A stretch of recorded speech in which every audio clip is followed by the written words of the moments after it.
शाम को ऑफिस से निकलते वक्त मेरे हाथ से मेरा मोबाइल फ़ोन छूट कर नीचे गिरा और हमेशा के लिए बंद हो गया।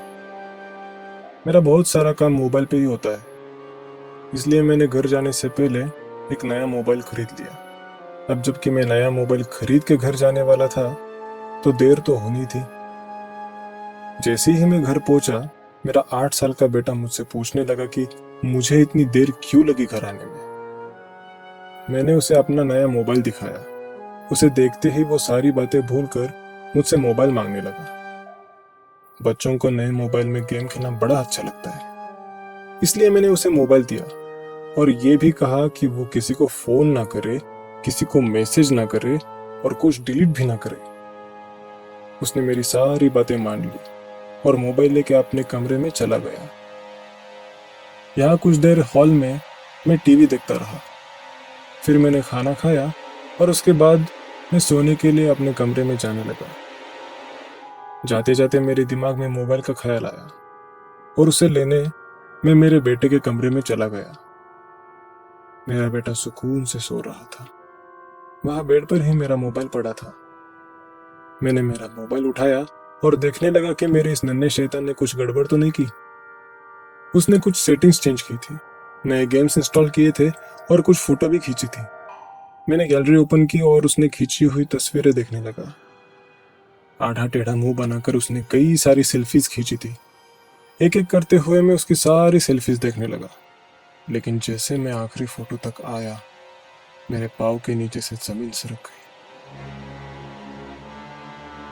मैंने उस फोटो में देखा तो वो भी एक सेल्फी ही थी, जो कमरे के दरवाजे की ओर से ली गई थी, और उस सेल्फी में सेल्फी लेने वाले का सिर्फ हाथ दिख रहा था।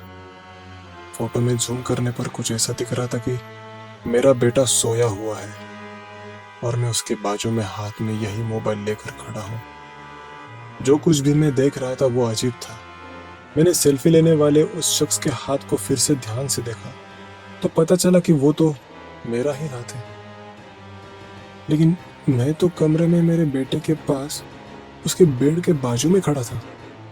तो वहां दरवाजे पे कौन? ऐसा कह के जैसे ही मैंने दरवाजे की ओर नजर घुमाई,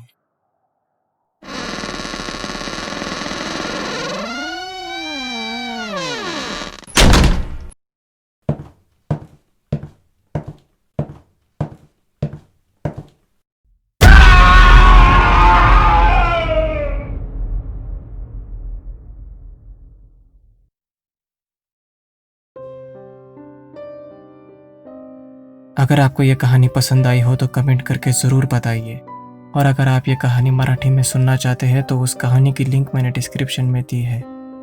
कहानी को लाइक कीजिए, शेयर कीजिए, चैनल को सब्सक्राइब कीजिए और साथ साथ उस बेल आइकन को भी प्रेस कीजिए, जिससे मैं जब भी नई कहानी पोस्ट करूँगा तो उसका नोटिफिकेशन सबसे पहले आपको ही मिलेगा। Okay then, good night and take care.